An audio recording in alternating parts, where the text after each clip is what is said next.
Well, hello everybody and welcome back to the channel, friends. Good news. It's time to board the NCC 1701 as we journey back to where it all began in Star Trek, the original series, Season 3, Episode 13, Elan of Troyus. And I think I have that right, which means it's probably wrong. Before we get started, if you could do me a huge favor and hit that like button, smash that subscribe, ring that bell for notifications. It greatly helps out a small channel and allows me to alert you when it's time to board the NCC 1701.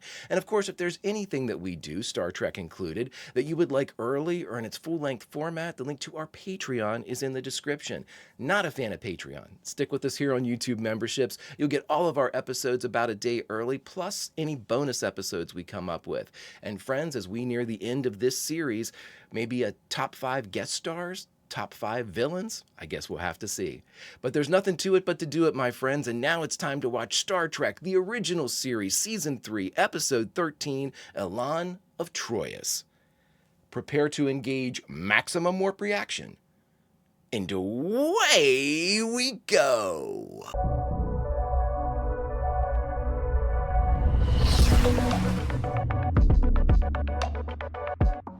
Look at that beauty. Log, stardate. That beauty. Is that Earth? On a top secret diplomatic mission, the Enterprise has entered the Telon star system. No, never Earth. But why the secrecy? This star system's under Federation control. It's in a border area, Mr. Scott. The Klingons also claim jurisdiction. Ooh. Captain, I have a signal from the Elacians. They're ready to beam aboard, and they demand an explanation for the delay. Demand? What delay? Elacians. The scientists who made the initial investigation reported the men were vicious and arrogant. Oh, great. Now, the women, they're supposed to be something very special. They're supposed to have a kind of a subtle, mystical power that drives men wild. That's probably why all the men are mean. Or irritated or arrogant or whatever. That must wait until the Dolman is aboard. The Dolman? What the devil's a Dolman? The thing most feared and hated by my people, our most deadly enemy. What?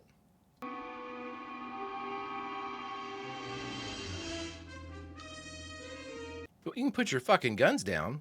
Ship is under my command. There's a Troyan here. I must know that all is secure before the Dolman is brought on board. This guy's like straight out of Ming the Merciless's palace. Do honor to the Dolman of Elas. We don't take the knee, everybody.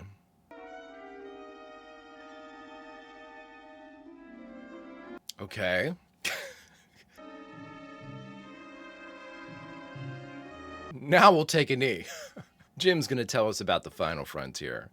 All right, interesting setup, ambassadorial stuff. I kind of like that, where we're like the surrogate embassy or the neutral ground. That's interesting. I'm definitely down with that. Who am I kidding? I'm down with anything that this crew does, except a return to the alternative factor. The alternative factor part 2 is not on my box of things to check. Do not want. I'm joking. I'm going to watch that again sometime, just to see if my original reaction was warranted. So she's the Dolman? Body armor, nuclear weapons. Not without precedent, Captain. Remember that. Permission to speak was not given. Well, we don't follow your rules, so... Captain Kirk, you have now permission to show us to our quarters. Now, just a moment. There's going to have to be some kind of understanding. Please. You're not going to come onto my ship and start barking. Ambassador, if I might speak to you. You have not been dismissed. May I have your permission to go? You are now dismissed. Jesus. Okay. Yeah, Ambassador what's his name? Petrie? We need to talk for a second. Our two warring planets now possess the capability of mutual destruction. Some method of coexistence must be found. I will need time. Before we reach there, she must be taught civilized manners. In her present condition, my people would never accept her. This is like My Fair Lady. Your superiors have made the statement that failure of this mission would be as catastrophic for Federation planning as it would be for our two planets. Okay, we get it. I will take her the official gifts I bear. Perhaps that will soften her mood? This guy's good. Oh, thank God we got them both on the bridge. You'll not be using the warp drive. All the way on impulse. That'll take a great deal of time. You in a hurry, Mr. Scott? I'm pretty sure Jim understands the difference between warp and impulse. This is your wedding dress, a gift from the bridegroom's mother. I want nothing of his! This is the most prized of royal jewels for your lovely neck. I would strangle if I was to put the gift of a Trojan dog around my neck. Then what are we doing here? Quarters! It's not happy at all. Am I a soft Trojan fawn to need pillows to sit on? And these ridiculous female trapping. We need like a cultural expert to kind of get everything ready here. I explained to her glory that her council of nobles and the TROYIUS tribunal jointly agreed that I should Guide. make her acquainted with the customs and manners of our people. Crichton! Remove him! Okay. Petrie, I think you have your work cut out for you, buddy. There are no more available, but if that's the only way you can get gratification, I'll arrange to have the whole room filled from floor to ceiling with breakable objects. I will not be humiliated. Then stop humiliating yourself. Act in a civilized fashion. I did not give you permission to leave. But I'm taking it. I didn't ask for any. Ho, ho, ho. I wish to contact my government. I cannot fulfill my mission. It would be an insult to our ruler to bring this incorrigible monster as a bride. Ambassador! Not in front of the current audience. We have deluded ourselves. Captain, when I am near them, I do not want peace. I want to kill them. Okay, well, let's start with that. Do your job. Job? The job is impossible. Kirk the diplomat. We don't see this much. Stop being so diplomatic. She respects strength. Go in strong. Yeah, it's not going to work. Now, Jim, it'll work. Because I think she respects Jim. I think that Petrie already showed his cards. Hydrogen cloud reflection. None in this area. Nothing that would account for it. Klingons. It's not an instrument malfunction. It's not a reflection from the natural phenomenon. Spaceship. I know what you said about showing respect, but must I have these persons fool around with my equipment? They shouldn't be in sensitive areas no matter what, simply because, I mean, they might be members of the Federation, but, I mean... We're only running on impulse engines now. Ordinarily, we use the warp engines exclusively. Shh. Do we not have the freedom of this ship? We have granted your crew the permission not to kneel in our presence. What else do you want? Oh my God. Courtesy is not for inferiors. Are we inferior? Mr. Scott, our chief engineer, has shown you his engineering department. That's a courtesy. You respond by saying thank you.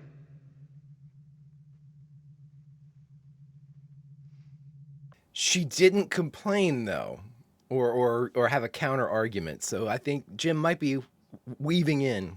Captain, we had a momentary fix on the object, long enough to establish it was a spaceship. Whose? No data yet. I mean, we're at the Klingon border, right? Or border planets. That's a Klingon. Our ghost has materialized. A Klingon warship.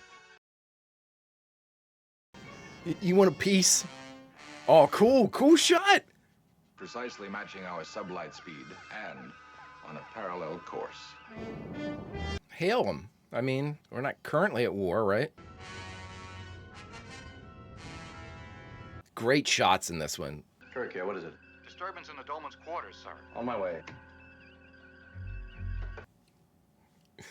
Get back in the seat, Spock. Captain, it's Ambassador Trekkie. He refused to explain what's happening, but... Great shot. I summoned you. Crichton, remove that Trojan pig. Oh no! Did she kill him?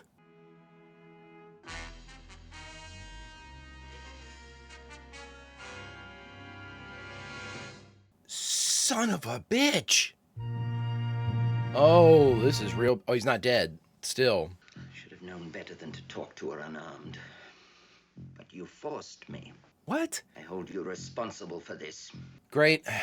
Reluctant brides, but this is ridiculous. Captain Kirk, Thank you, Bones. the Federation High Commissioner is on his way to Troyus to attend the royal wedding. Ambassador, if Elation women are that vicious, Federation High Commissioner. A man whose flesh is once touched by the tears of a woman of Elas has his heart enslaved forever. Like a love potion? Be no wedding. I would not have our ruler marry that monster if the entire galaxy... Peter, you have a mission, bud.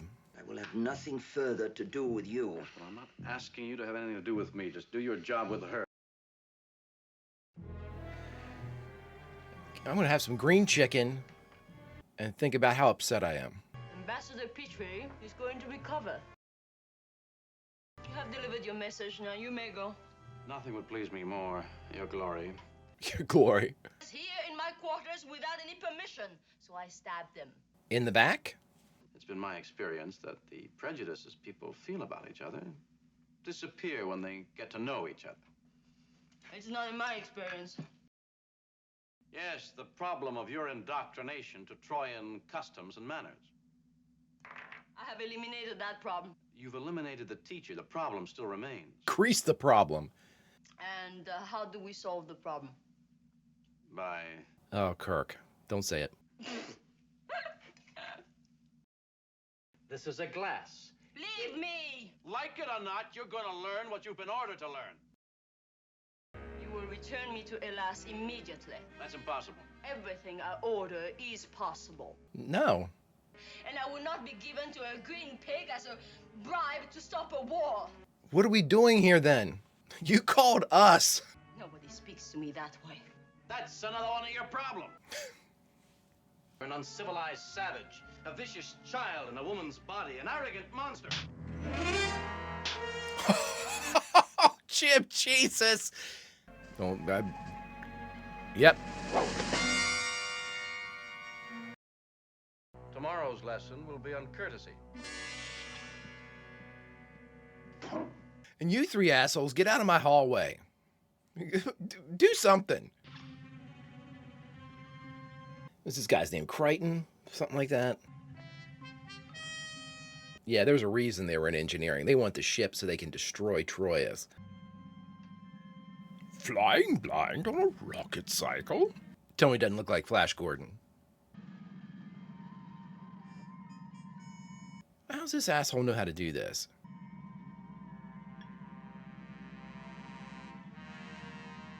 They are of a lower tech level, correct? I mean, they're still talking about like nuclear propulsion and stuff. No response from the Klingon vessel on any channel. I see. All right, Lieutenant. Monitor all frequencies. Shit, are they working with the Klingons? That seems... warring cultures, that seems... He grabbed his face and killed him. I do like the setup, though, for this. And these shots of the Klingon cruiser and the Enterprise are fun. This is some of the most we've had of, like, exterior kind of, like, cat and mouse shit. The Dolman has promised that I will be whipped to death if I let Captain Kirk pass through that door. Nice. Who did that? Thank you. Thank you, Spock. Mr. Spock, the women on your planet are logical. That's the only planet in this galaxy that can make that claim. Jesus, Jim. We get some insight into Jim here. You dare touch a member of the royal family? Only in self-defense. How many knives do you have on your person? You are warned, Captain, never to touch me again. If I touch you again, Your Glory, it'll be to administer an ancient Earth custom called a spanking. Jesus, Jim. You have my leave to go. You forget, Your Glory, we haven't started your lesson in courtesy. This is definitely like Pygmalion, My Fair Lady. Captain. No. There's one thing you can teach me. No, you were right the first time. There's nothing I can teach you. There's nothing you do not know. I don't know how to make people like me. I don't want everybody to hate me. That's a hell of a breakthrough, unless this is bullshit. Oh, Jim, be careful. Jim, don't touch it. Captain. Pardon me, Your Glory. There'll be a short recess. Captain. Did she do it on purpose? I'm guessing, yeah. Captain, that ancient Earth costume calls pinking. What is it? It's, we'll talk about it later. Uh-oh. Bridge to Captain Kirk. Mr. Spock, I'm I have it getting... on my sensor, Lieutenant. Bridge to Captain Kirk. That was a cool exchange. Like, I've got it. You keep doing what you're doing. I'm picking up transmission from inside the Enterprise. It's on a tight beam aimed at the Klingon vessel. Damn it, I knew it. Security to engineering. Intruder alert. Security alert to all decks. I'm assuming that this is all part of her, like, a plan. But she didn't seem to want to stop him from sending people to engineering. That's strange. If she's in on it. It's Klingon. Phone? Neck snap clean. We're going to kill you. Captain, you must know I will tell you nothing. Good. Our interrogation techniques are more excruciating than you are even capable of. Yes, I'm aware you're trained to resist any form of physical torture. Let's beam me down to the planet. Oh, wait, there's no planet? We've done this before. He refuses to talk. I'll need you for the Vulcan mind meld. He just killed himself. Captain, I'm sorry, but he What seemed... was he trying to cover? It was so important, he felt he had to die for it. Scotty, I like that. Man, we missed... I would love to have a security officer as a central character. He was furious when he heard of the announcement of the wedding plans. and he sold out to the Klingons because of jealousy. Probably. But why speak of unimportant matters? I don't trust that. We can speak about us. There's a Klingon warship out there. Jim's definitely fighting this tier shit. Could you do that? Could you give me to another man? My orders and yours say that you belong to another man. We got a lot going on. I have a plan. With this ship, you could completely obliterate Troyus. Then, there would be no need for the marriage. She's very good. The actress and the character, very good. What kind of a mind could think of such a thing? He's a Troyan. How did anybody think this was going to work? These two groups despise one another. We put the cart before the horse with this arranged marriage.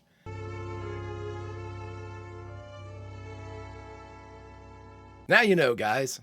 I've been ensorcelled. Bones, you got anything to knock this out of me? Jim, Plum, what? please have a word with you. Fine. Libido fighting every step. Did she cry, Jim? What? Did she cry? Did her tears touch you at any time? Shit. Eureka, Plum. Oh, we're in trouble. Petrie told Christine that the Elation women have a sort of a biochemical substance in their tears that acts like a super love potion. Petra? I thought it was Petrie. Oh, Christ. I've been saying that wrong the whole time. Bones, you've got to find me an antidote. I'll try, but I'll need test it. Bridge to Captain. Let's hurry up. Sulu sounded heightened. The Klingon ship has changed course. It is heading toward us at warp speed. Coming to intercept. Battle stations. Cool. Cool. I'm wondering if on the panel that red button beside the red alert light triggers it, because he kind of like cupped it. It's an interesting way to have that all kind of work and make it look like somebody else turned it on. Lasers, stand by. Lasers ready, sir. Now, is Jim addled here? I mean, If they want to fight, let's get some maneuvering room. Orders computed, sir. What is this, Scotty? The antimatter pods are rigged to blow up the moment we go into warp drive. why would they do that? Why the hell would they do that? Scotty, that bomb he planted, can you dismantle it?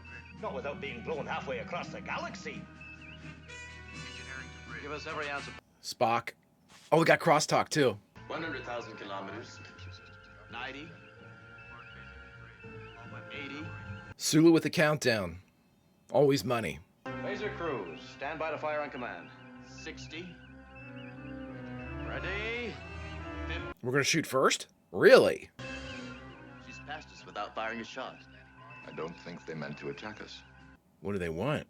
We were very fortunate this time. That was a crazy game of poker right there. They were trying to make us cut in warp drive. That way we'd have blown ourselves up and solved their problem for them. So they're aware. But why do the Klingons consider the possession of this system so vital? It's a very good question, Mr. Spock. We need to talk to the ambassador. Petra or Petrie or whatever the hell his name is. Is not the bridge the wrong place for the Dolmen at a time like this? I'll be the judge. Ooh. Yes, you're absolutely correct, Spock. Yes, you're quite right. Listen, Jim's got some willpower. I think common perception would think that he's a hound dog or something. He is not. He has control of his faculties here, even when ensorcelled. Mr. Spock, you have the con. They have given her a ton of outfit changes. If I can accomplish my mission by turning tail and running, I'll gladly do that.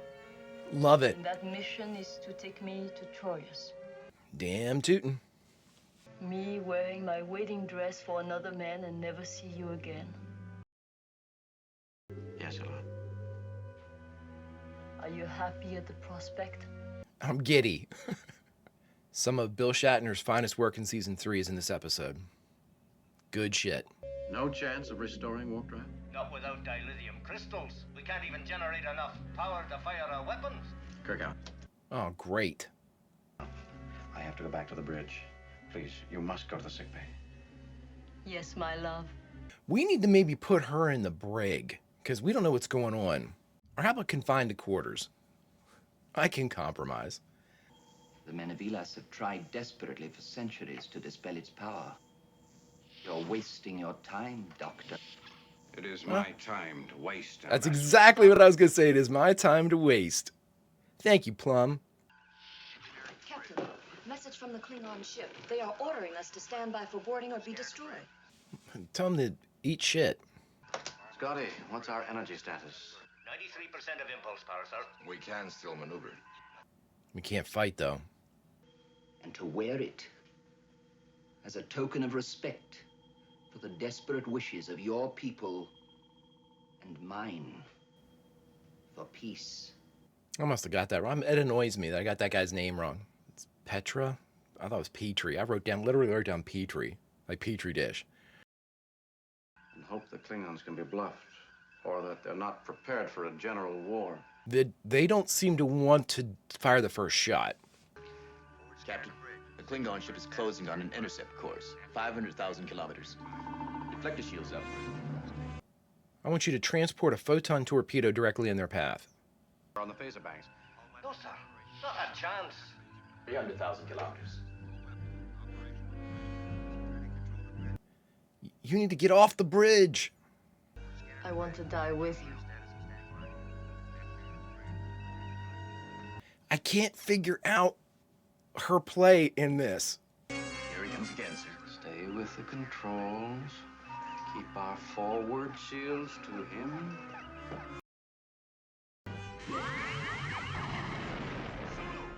Sorry, Captain. She won't respond fast enough on impulse. He's passed us again. Damage to number 4 shield. We need to do something here. She is the source. Elan. What? Elan? Of Kronos? The necklace. These are common stones. See, Captain. Here. And here. Common stones. Dilithium? Do you think Scotty could make use of dilithium crystals? No doubt, Captain. Crazy. They said that Ricardo Montalban had the most costume changes. I'm telling you what, she's pressing for it. Try and protect a number 4 shield. Aye, sir. Yeah, we just got to withstand a few more passes and then we can fire up. Captain, message coming in. Put them on hold. This is your last chance to surrender. All right. I'll keep our shielded side to him no matter what. May I request your terms for surrender? Let me guess. Unconditional. Surrender must be unconditional and immediate. This guy's a conversationalist. We're fitting it now, sir. But we'll have to run a few tests to make sure. No time for that. In combat. Yep. These are crude crystals. There is no way to judge what the unusual shapes will do to the energy flow. That could blow us up just as effectively as... Let me know when it's in place. Yeah, we got no time for it. Prepare for warp maneuvers. Aye, sir. Check off. Arm photon torpedoes. Photon torpedoes ready. Warp power to the shields, Captain. They're not going to expect this shit. The more helpless he thinks we are, the closer he'll come. As he passes, I want to cut in warp drive. We'll pivot at warp 2 and bring all tubes to bear. Aye, sir. Sulu's like, now you're talking my language, Captain. Photon torpedoes. Aye, Captain. Chekhov's like, and I'm down with that shit. Let's light them up. Here's our unconditional surrender. We're sending it over. We're sending our terms over now. Scotty, stand by to cut in warp drive. Fluctuation. That's the shape of the crystals. I was afraid of that. It's all right. She'll hold. Fire at minimum range. 40. If you want steady down. 30. She'll hold. Warp in, Scotty. Full power to shields. Come on, Sulu. Warp back to 2. Bring us to course 148 Mark 3. Now, Chekhov. Chekhov. Photon torpedoes. Fire. Aye, sir. Yeah, baby.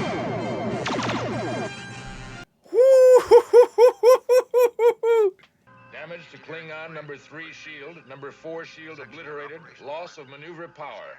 He's badly damaged, Captain. Continuing away at reduced speed. Nice. Hailing frequencies open.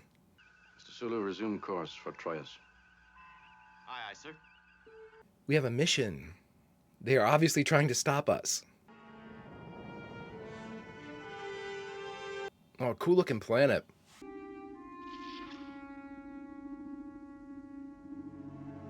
I can't get a read on her. I can't get a read if this was like part of it. I want you to have this as a personal memento. I have learned that on Troyus they do not wear such things. It's her personal blade. Remember me. I have no choice. Nor have I. Very, I mean, honestly, a complex character. It's stabilized now. We need to get some real dilithium, though, instead of a jewelry. Think I found an antidote for You're it. too late, Doctor. The captain has found his own antidote. Are you out of your Vulcan mind? Do you know how long I've worked on that? Antidote. The Enterprise infected the captain long before the Dolmen did. Oh. Spoken like a true friend, Spock. I enjoyed that episode, everybody. Lot to think about in this one. All right, everybody, we just got done watching the 13th episode of the 3rd season of Star Trek, the original series, ELAAN of TROYIUS, and the only thing left to do is talk about it. All right, everybody, we just got done watching ELAAN of TROYIUS, the 13th episode of the 3rd season of Star Trek, the original series. I actually really liked this episode. I thought that it was original. The one thing I didn't mention too, and I read it and we went right into the action. But this is, to my knowledge, this is the first episode that is both written and directed by the same individual, John Meredith Lucas. We had his work before on both roles as writer and director, and this is the first time I think we've ever had a combo on one of the episodes of the original series. So interesting stuff. And I thought that there was some really solid directing in here. You know, made mention, I believe, of the light bar across the eyes, you know, using that to effect. And now, again, I know that John Meredith Lucas didn't have anything to do with the special effects. I would love to see what they did in the original effects, because obviously these were the remastered versions.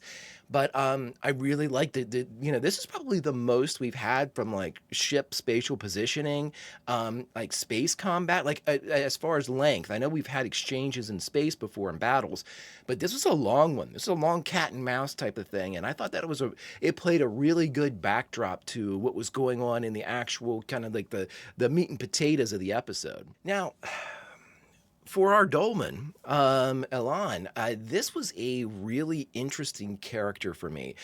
Obviously very strong, you know, plays on My Fair Lady, the musical, and Pygmalion, the play, where you had two fine British gentlemen who picked somebody of Cockney descent, you know, and tried to basically elevate her to having the same type of presentation as a member of royalty or the upper class. And, there was a lot of that going on with this, a lot of that, those types of, you need to be something other than what you are to be accepted, which is, that journey in and of itself is foolhardy because you're not yourself if you're, adapting things to be somebody that, But it was a really interesting, premise at first. I liked it. There's two things going on here that surprised me a little bit. Obviously, we needed to have a little bit more backdrop on the Crichton type of his love for Elan. She described it afterwards like, oh, he fell in love with me. He was against the marriage that was going in, and he must have, folded in the Klingons. What I don't understand with all of that is that Crichton rigged the Enterprise to blow if she went to warp. Also, because the warp engines were inaccessible with the dilithium crystal kind of fused and kind of, burned out, that we didn't have offensive capabilities. So with that being said, with no offensive capabilities and no going to warp, how did Crichton think? I mean, he basically set the Enterprise up to explode. It was beneficial to the Klingons, sure, but obviously not to Crichton.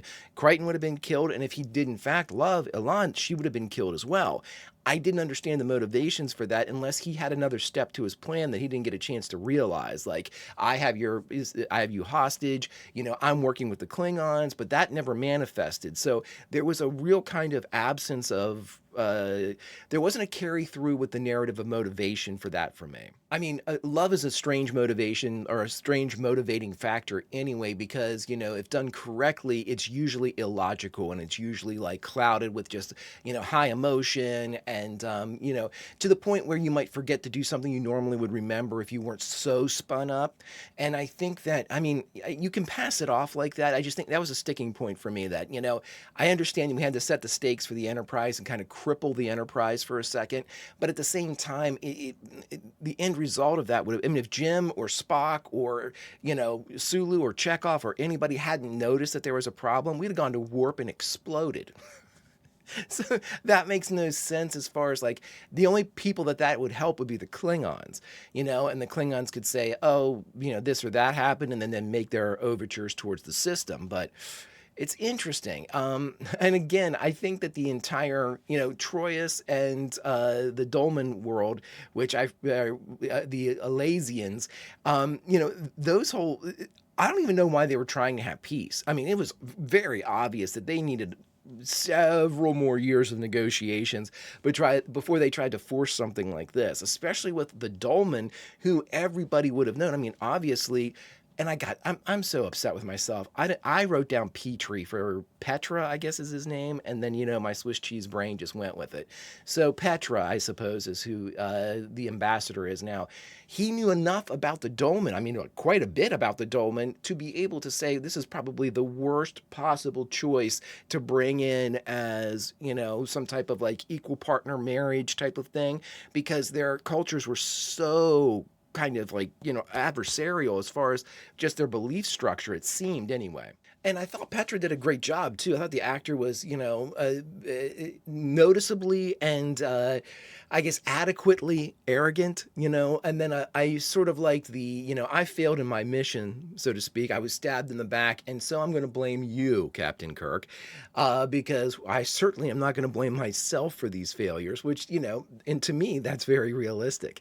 And again, there was no question of, hey, I apologized. Hey, you got the mission done. I can't believe it. He just walked right past him, got on the transporter pad, completely arrogant, complete asshole. But again, very realistic, very, very realistically written. We had a lot of really great moments, a lot of really great acting by Bill Shatner in this one. In fact, I would dare say that I was going through and trying to think of when we got like an episode that had this much going for it as far as Bill Shatner's acting in season 3. And I don't think I can come up with one of the episodes that was. He had so many kind of quiet moments and so many different type of acting that he was doing, both with like the crew and with Elan, that I thought that he really got a chance to kind of spread his wings a little bit here. And that's a rare kind of work for Bill Shatner. Normally, he has command orders. He's got actions dictated with the acting that he's doing. He doesn't have quiet conversational moments, that where it's not heightened by some type of like overt or present in your clear and present danger in his face. Normally he's, got a lot going on. But we got to have a couple quiet moments in this one. And in many ways, his interactions with Elan in this one reminded me a little bit of Leonard Nimoy's interactions in This Side of Paradise. They're just quiet. We don't really have anything. This conversation doesn't hinge on the success of the episode. You know what I mean? So it's something that we can just have. There's no stakes. True. I mean, there were, but there are no stakes in this moment. And in this moment, we can be happy. In this moment, we can be sad. In this moment, we can have regret. And I think that those quiet moments really worked for Bill Shatner. And I think that shows that Bill Shatner, gets a ton of crap for like the Shatnerisms and things like that. But, we've all noticed whenever we've been watching these shows, there are certain episodes, there's certain writing, there's certain, elements to an episode that Bill Shatner blooms under, that he does a really good job. The more theatrical, the more the quicker he falls into it. But I think it's these quiet moments. I really do. I think it's whether it be with Spock or McCoy or any of our guest stars, where he gets a chance to really just kind of, explore not only the conversation he's having, but the character of Kirk in this conversation that he's having. And that's what I find the most fascinating whenever he gets to really kind of play with Jim a little bit. And Jim doesn't fight him. Jim, you can tell when actor and character are getting along. And I think they really got along in this one. And again, this is obviously Star Trek, the original series is wholly episodic. We have a few kind of loose, kind of serialized moments where they refer to things that have happened in other episodes. But in this particular one, we had a bit of that loose kind of reference to an earlier episode, but it was, way back in season 1 when, we found out initially Jim loves the Enterprise. It's the love of his life. It is the love of his life. No other being could come between him and the Enterprise. It's, sure, can he love someone else? Absolutely. Can he love someone else as much as the Enterprise? I'd argue that, yes, he couldn't love somebody as much as the Enterprise. Could he love somebody more than the Enterprise? I don't believe so. I don't believe that is the case. And so, that's further kind of establishment of the mindset and the emotional kind of stakes that Jim Kirk has when it pertains to the Enterprise, to the point where John Meredith Lucas wrote and directed this one to basically show that even under the compulsion of these tiers that are supposed to be like, you can't fight against them. That's it. You're done. As soon as you get them, you're basically ensorcelled, blah, blah, blah. And he fought through it because he can't have a love of his life in Elan when he already has a love of his life. And I think that is such a cool way to reinforce Jim's devotion to craft and crew. Incredible stuff. Really, really fun. Really, really cool moment there. But anyway, friends, I know that there's a ton that went on into this episode. Elan she had a massive number. I think I counted 5 costume changes.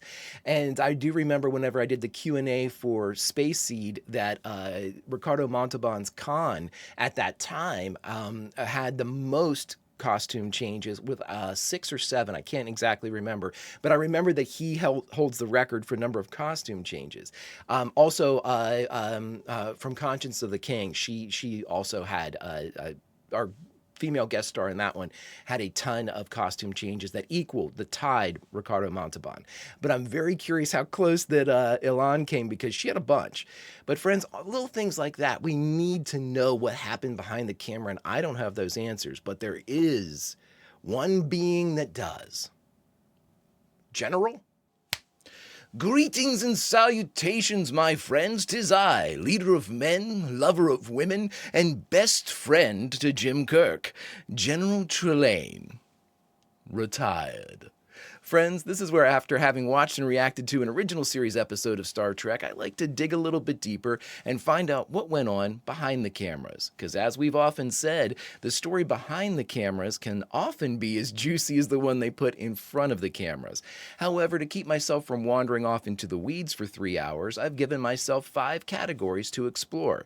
The first, writer and director. Who were they? The second, guest stars. Did we have any? The third, of the core cast or the Big Eight, who was present? The fourth and juiciest of all the categories, the production notes. What went on behind the cameras? And last, but certainly not least, our fifth category, a memorable quote from this episode. Let's get started. All right, everybody, and for our first category, writer and director, who are they? Well, it's not they. Who are they? It's just one. In fact, for the only time in the original series, we have one person getting credited for both of these roles. Director and writer are the same person, John Meredith Lucas. Congratulations, Mr. Lucas. Heavy is the head that wears the crown, because as I was taught many, many moons ago, if you're the writer and the director, you don't have a finger left to point. Let's move on. And for our second category, guest stars. Did we have any? Did we indeed? Elaine of Troyus, after the betrothal, was played by France Wynn, and our none other than Petrie, who I butchered, Petra and Petrie and all these things. Petrie was none other than Jay Robinson. The makeup must have been interesting, Mr. Robinson, but you did a commendable job being aloof. Let's move on. And now, friends, for our third category, the core cast or the Big Eight. Who was present in this episode of Star Trek, the original series? Well, the Big Eight consists of Kirk, Spock, McCoy, Uhura, Scotty, Chekhov, Sulu, and Nurse Chapel. I got them a little different than I normally do it. But the good news, everybody, all hands present and accounted for. Yay! It's a momentous day when we have our full crew with us. Let's move on. All right, everybody, and for our fourth and juiciest category, the production notes for this episode of Star Trek, the original series. Let's find out what went on behind the cameras.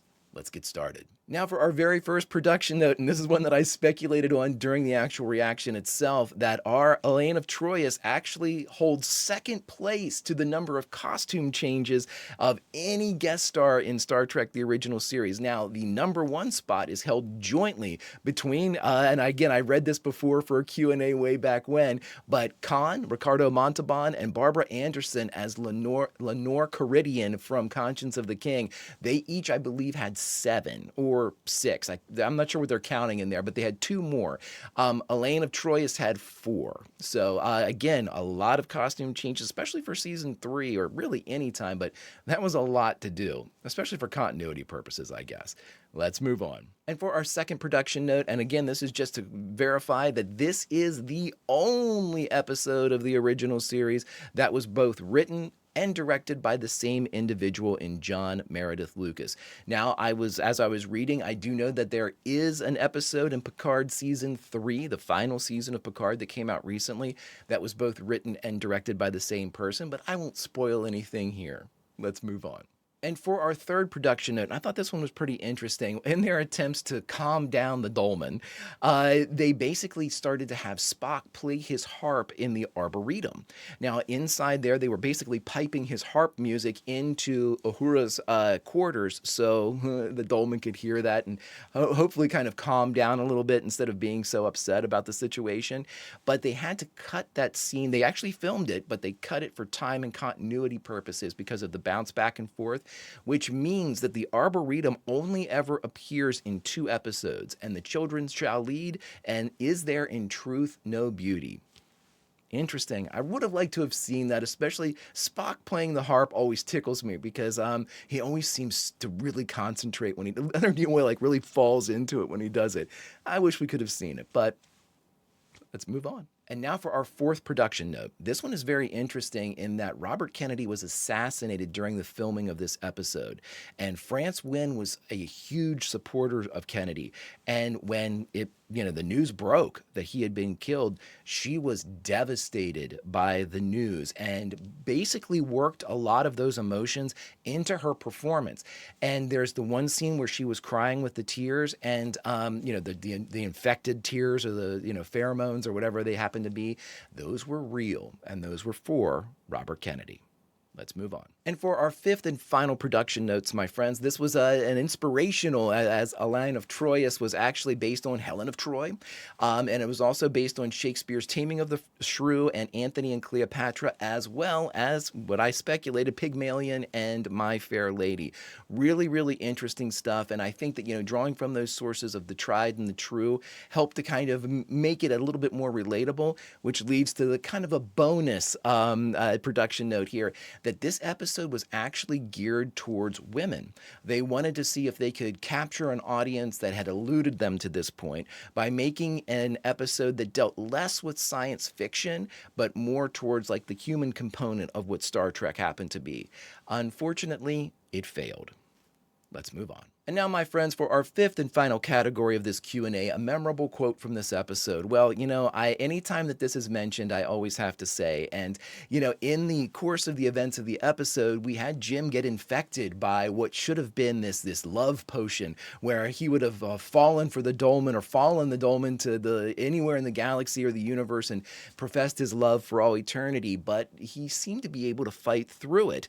And when Spock was asked about this, Spock nonchalantly says, "The Enterprise infected the captain long before the dolmen did." And friends, what more can we say about Jim Kirk? He has one love of his life, and she goes by the name of NCC 1701, a beauty to all that see her.